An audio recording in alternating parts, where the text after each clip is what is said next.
Жібек жолы тұрғын алабындағы автогаз құю бекетінде көлік өртеніп, жалын газ колонкасына ұласты. Құтқарушылар өзге де колонкаларға өрттің таралуының алдын алды. Шаһардағы Айгөлек көшесі әлі қарасында жатыр. Үйілген қар қыс басталғалы мүлдем тазартылмаған. Тұрғындар көктемде суға кетеміз бе деп алаңдаулы. Ақтөбеде көршілес облыс тұрғыны аса ірі есірткімен ұсталды. Полиция жалпы салмағы 2 келіге жуық марихуана есірткісін тәркіледі.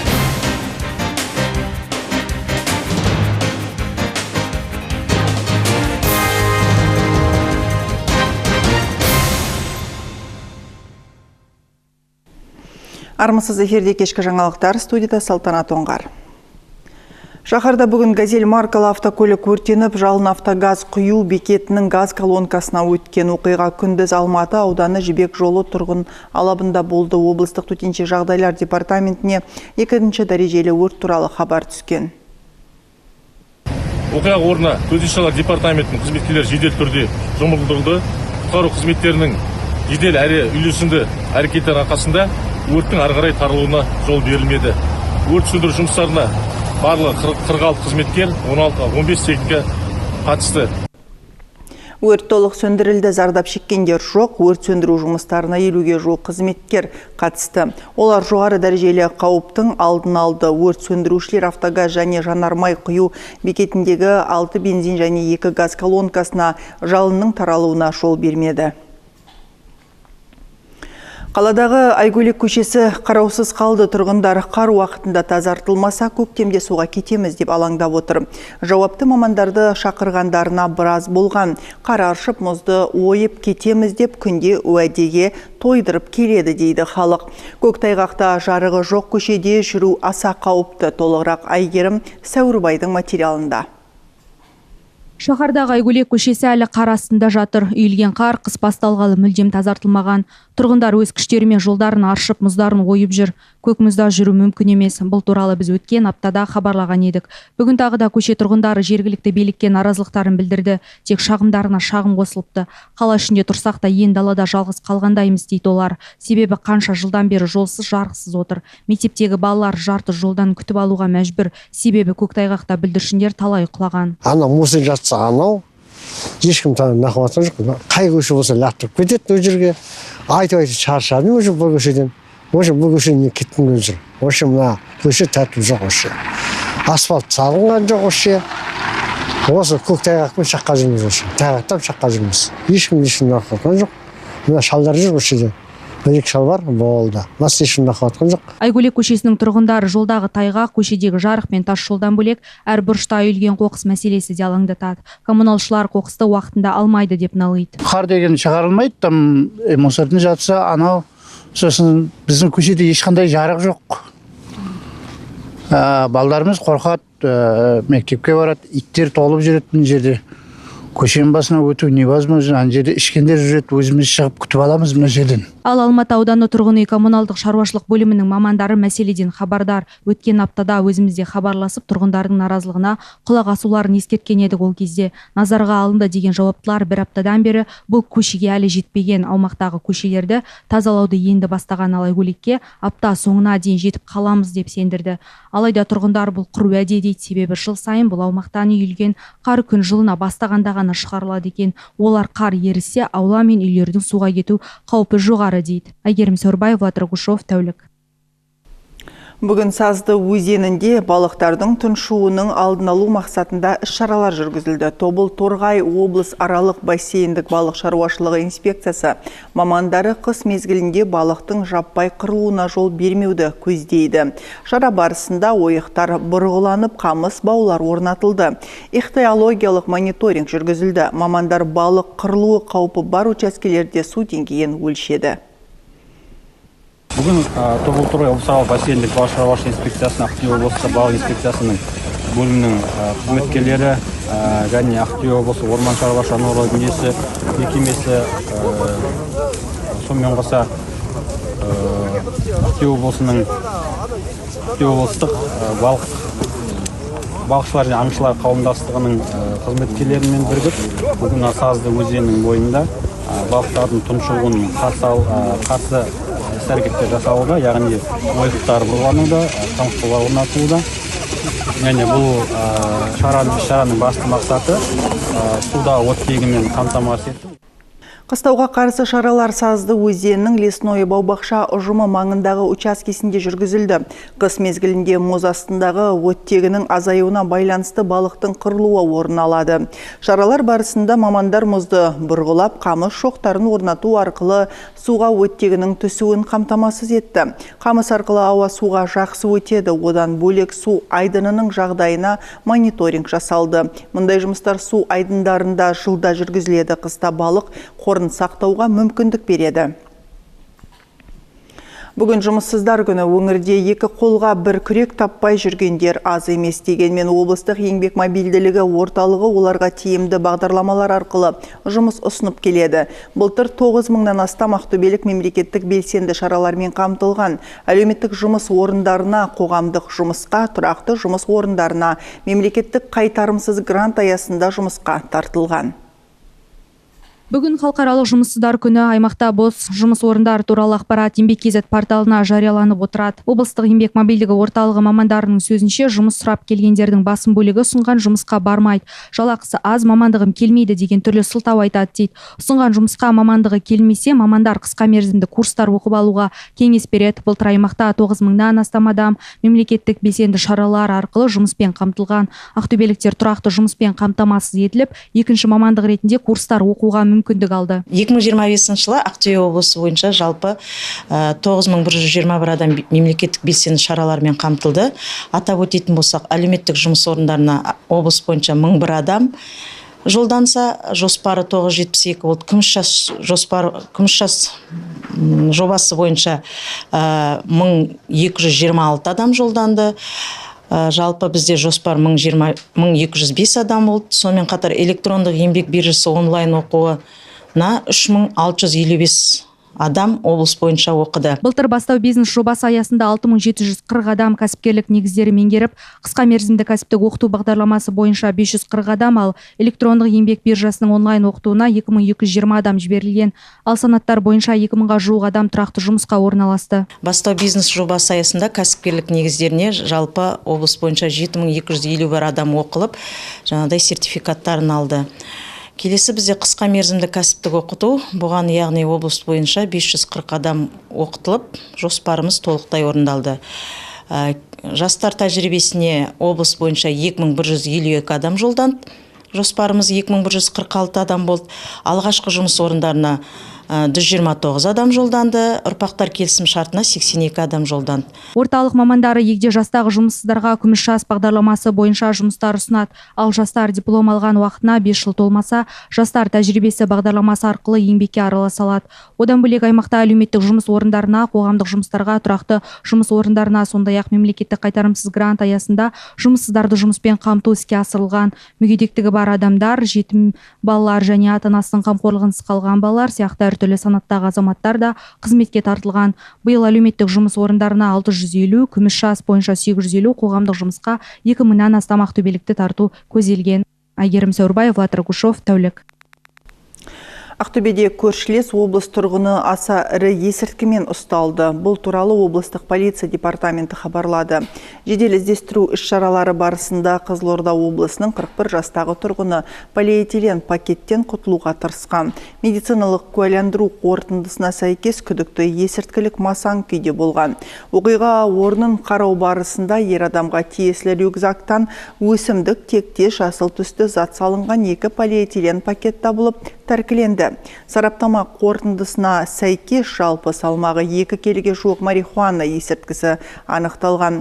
Сонымен қатар күдіктінің сөмкесінен 6 дана жануар мүйізі табылды. Аталған дерек бойынша тиісті сараптама тағайындалды. Күдіктіге қатысты қылмыстық іс қозғалды. Ер адам уақытша ұстау изоляторына қамалды. 41 жастағы күдікті 7 жылға дейін бас бостандығынан айырылуы мүмкін.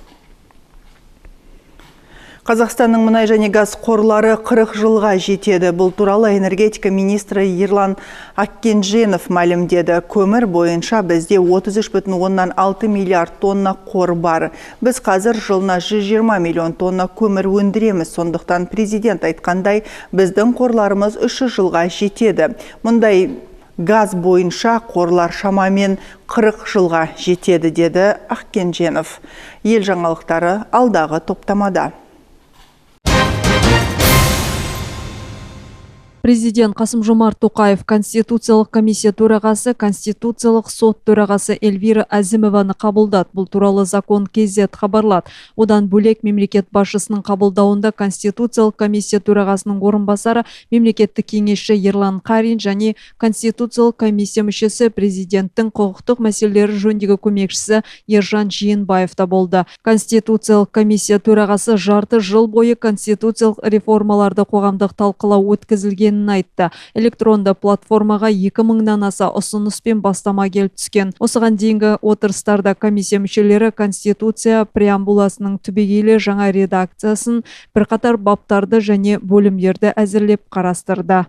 Мемлекет басшысы Қасым-Жомарт Тоқаев мектеп мұғалімі Татьяна Белоусованы құттықтады. Бұл туралы Бақ.кз хабарлайды. Президент Алматы қаласындағы номері 95-ші мектеп лицейі химия пәнінің мұғалімі Татьяна Белоусованы Global Teacher Prize халықаралық байқауының қорытындысы бойынша әлемдегі ең үздік 50 педагогтың қатарына енуіне орай құттықтады. Бұл жоғары баға сіздің өскелең ұрпаққа тағылымды тәрбие мен озық білім беру ісіне сіңірген ұзақ жылғы еңбегіңіздің жемісі. Біздің мақсатымыз зияткер ұлтқа айналу, деді президент. Global Teacher Prize білім беру саласындағы ең беделі халықаралық марапаттардың бірі. Былтыр байқауға 130-дан астам елден бірнеше мың өтінім түскен. Қорытынды кезеңге білім беру саласына қосқан үлесі мен жоғары кәсіби деңгейін көрсеткен 50 педагог іріктелді. Финалистерді марапаттау рәсімі 1-5 ақпан аралығында Дубай қаласында ұйымдастырылады. Тұрғындардың ауада күкірттің өткір иісі сезілуі туралы шағымынан кейін Атырау мұнай өңдеу зауыты серіктестігіне жоспардан тыс тексеріс басталды. Атырау облысының экология департаментінің зертханалық және талдау бөлімінің мамандары ауа өлшемдерін жүргізген. Нәтижесінде Атырау қаласының бірнеше ауданында күкіртсутек пен көміртегі тотығының рұқсат етілген деңгейлерінің асып кетуі тіркелген. Әсіресе жоғары деңгейлер Тасқала ауылында, Химпоселок ауданында, Тасқала ауылына іргелес аумақта тіркелген. Ақпаратқа сәйкес бұл аумақтар Атырау мұнай өңдеу зауытына жақын орналасқан. Сынама алу кезінде солтүстік-шығыс желдің бағыты мен жоғары ылғалдылық байқалған. Бұл иістің тұрғын аудандарға таралуына ықпал етуі мүмкін. Елімізде тағы бір сарбаз көз жұмды. Кеше Жамбыл облысында мерзімді әскердегі сарбаз қару ұстау кезінде жарақат алып мерт болған. Сотқа дейінгі тергеп тексеру басталды. Жедел тергеу тобы құрылып, тергеу барысы бас прокурордың жеке бақылауына алынды. Бұдан бөлек әскери қызметшілердің өмірі мен денсаулығын сақтау, мерзімді қызметті өткеру қауіпсіздігі мәселелері жақын арада бас прокуратураның арнайы алқа мәжілісінде қаралатын болады.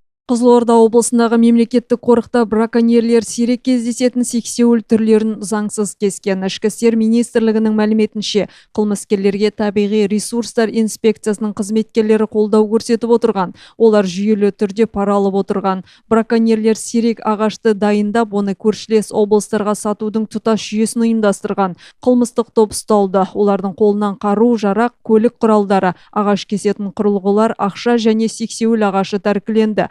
Келтірілген шығын көлемі анықталуда. Күдіктілерге 12 жылға дейін бас бостандығынан айыру жазасы қаупі төніп тұр.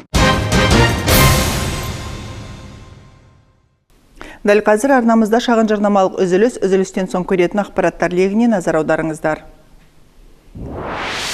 Елде әлеуметтік маңызы бар азық-түлік тауарларының тізімі жыл басында толықтырылды. Тізімге енген жаңа тауарлар аймақта әлі енгізілмеген.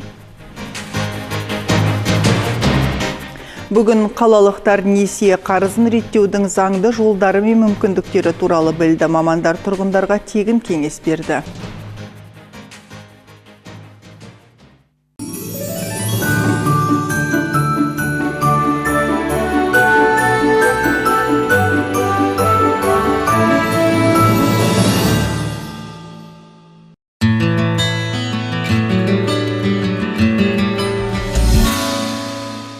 Қаладағы өзекті мәселелер, саясат, білім, ғылым, спорт пен коммуналдық шаруашылық салаларына қатысты маңызды мәселелерді талқылау. Сарапшылар білікті де тәжірибелі мамандармен сұхбат. Сөзіңіз аузыңызда бағдарламасын күн сайын 14, 10 және 20:40 көріңіздер.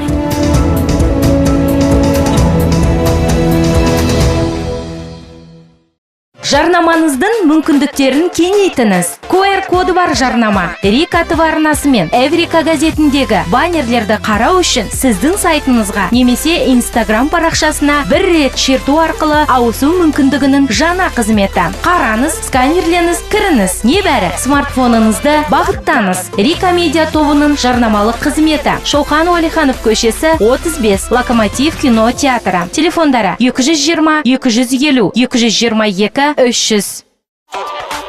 Бұл жай ғана QR код емес. Бұл біздің қаламыздың радиосы. Сканерледе rikatv.kz сайтында онлайн тыңда.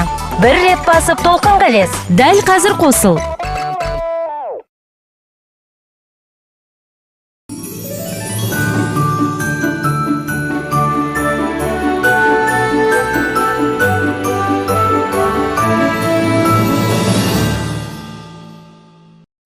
Жаңалықтарымызды жалғастырамыз. Елде әлеуметтік маңызы бар азық-түлік тауарларының тізімі жыл басында толықтырылды.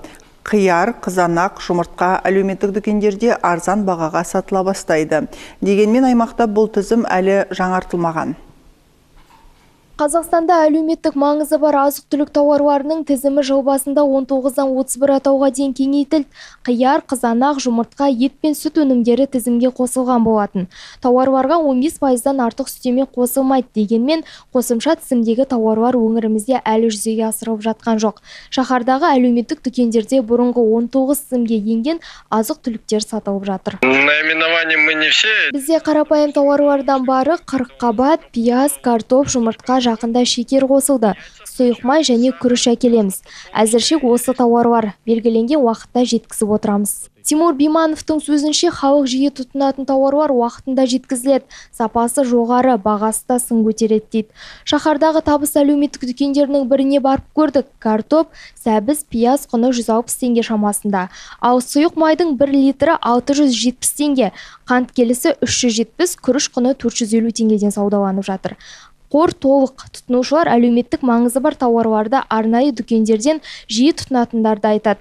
Кейбірі бағаны базардағы құнмен салыстырды. Осы магазинді постоянно аламыз. Постоянно нелері свежий. Ешқандай әйтеу қанша алам десең де 10-20 килограмм аласың. Онда ешқандай не жоқ. Қымбаттаған жоқ па? Кішкене көтерілді. Енді ол көтерілген жоқ деп өтірік айтудың қажеті жоқ. Көтерілді. Айлық көтеріледі деді, оның алдында бір 3-4 ай сразу көтеріп тастайды ғой, оның продуктыны. Мысалы, қандай тауарлардың бағасы көтерілді? Бүкілі. 10 теңге, 15 теңге, кейбір жерлерде бар, 50 теңгеге де көтерілгені бар. Сейчас же все подорожало. Қазір бәрі қымбаттады ғой, бірақ мына дүкеннен әлі сауда жасап көрмедім. Бірақ барлық тауар қымбат, мысалы сұйық май, қызанақ, қияр әрдайым қыста қымбаттап кетеді. Ақтөбеліктер әлеуметтік маңызы бар азық-түлік тауарларының бағасына сын айтпады, қолжетімді тауарлар тізімі толықса дейді. Ал 19 тізімнің қашан 31-ге жететіні белгісіз. Камила Саматқызы, Влад Рагушов, тәулік.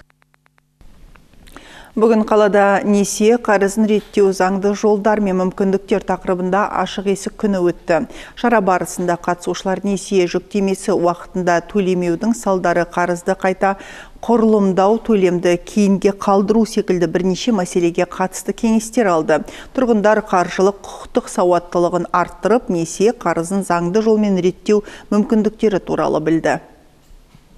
Қазіргі таңда несиеге тәуелді азаматтар саны артып келеді. Қарыз қысымына түскен тұрғындар қайда жүгінерін білмей тығырыққа тіреліп жатыр. Солардың бірі көпбалалы ана Ирина Мырзағалиева. Осы уақытқа дейін несиесін уақытылы төлеп келген, бірақ ол қазір жүктілігіне байланысты жұмыссыз. Шаһардағы бірнеше банкте қаржылық міндеттемесі бар. Өзім көпбалалы анамын, 5 балам бар, жаңағы.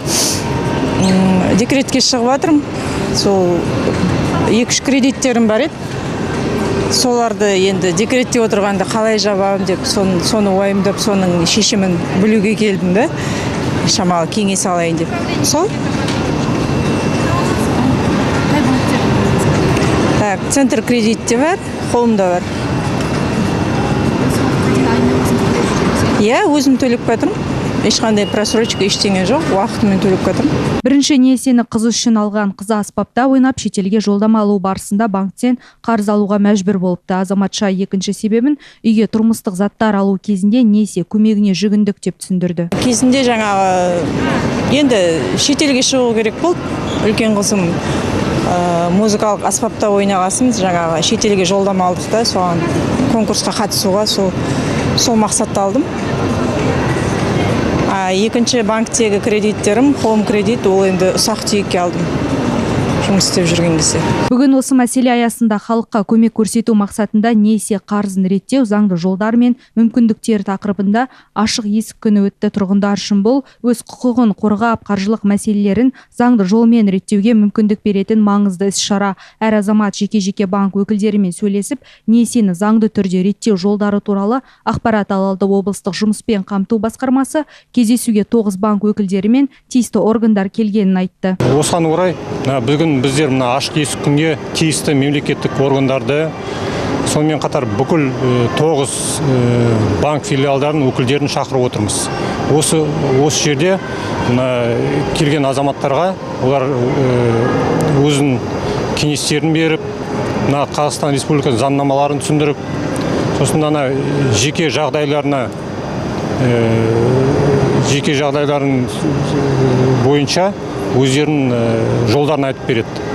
Қалай қарыздарын төлеуге, сосын осы сияқты біздің мамандар бар, еңбек мобильдік орталығы. Жұмыстар болмаса, жұмысқа жолдама бере алады. Ақпараттық алаңға облыстық прокуратура, әділет, мемлекеттік кірістер департаменттері өкілдері, заңгерлер, жеке сот орындаушы мен жұмыс берушілер қатысты. Екінші деңгейлі банктерінде өкілдері кеңес берді. Құқықтық кеңес беру шарасына несиесі бар азаматтар, көп балалы және аз қамтылған отбасылар, жұмыссыздар және пробация бақылауындағы тұлғалар шақырылған. Бүгін аймақ имамдары өткен жылды қорытындылады. Биылғы жоспарларымен бөлісті. Имамдар конференциясында дәстүр мен дін тұрғысындағы өзекті мәселелер талқыланды. Үздіктер марапатталды. Бүгін өңірде имамдар жылды қорытындылады. Бір алаңға жиналып, дәстүр мен дін тұрғысына өзекті мәселелерді талқылады. Өткен жылды қорытындылап, биылғы жоспарларымен бөлісті.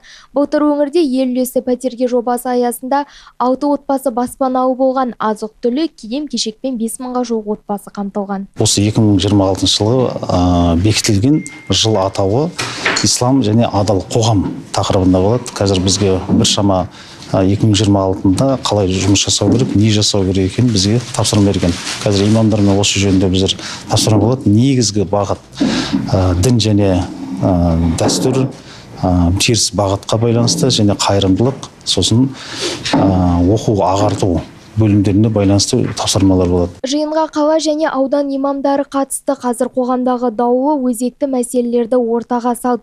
Облыстың бас имамы Амантай Садиевтің сөзінше, қоғамда батыс мәдениетіне көзсіз еліктеушілер артқан. Дін өкілдері имамдар мәдениетімізге, тарихымызға, дәстүрімізге жеке тоқталды. Қоғам жиі талқылайтын қыз алып қашу мәселесі де қазір өзекті. Бас имам бұл мәселені де елеусіз қалдырмады. Жалпы шариғатта алып қашу жоқ. Себебі дінде зорлық жоқ деген аят хадистер бар. Егер бір ерлі-зайыптылар үйленетін болса, тұрмысқа шығып жатқан қыз, ата-анасы ол қызды тұрмысқа шығаруға қаражаты келісіп берсе, оны алып қашпайды, кіріп, ағарған ішіп, жетінінен ауыз тиіп, батасын беріп, сол жерден алып кетеді. Ол алып қашу емес, батасын алып шығу деген сөз. Бірақ қыз өз еркімен тұрмысқа шықпайтын болса, оны баса көктеп алып, барып оны бір түндік төсекке тартқан екен, өз еркімен қалады деген көзқарас, ол жабайылық болады. Жиын соңында Қазақстан мұсылмандары діни басқармасы бекіткен 4 бағыт жұмыстарын ұйымдастырып, белсенділік танытқан үздіктер марапатталды. Олардың қатарында қала, аудан, ауыл мешіттерінде ислам дінін насихаттап, халыққа қызмет етіп жүрген 17 діни қызметкер бар. Камила Саматқызы, Жасұлан Жұбай, Тәулік.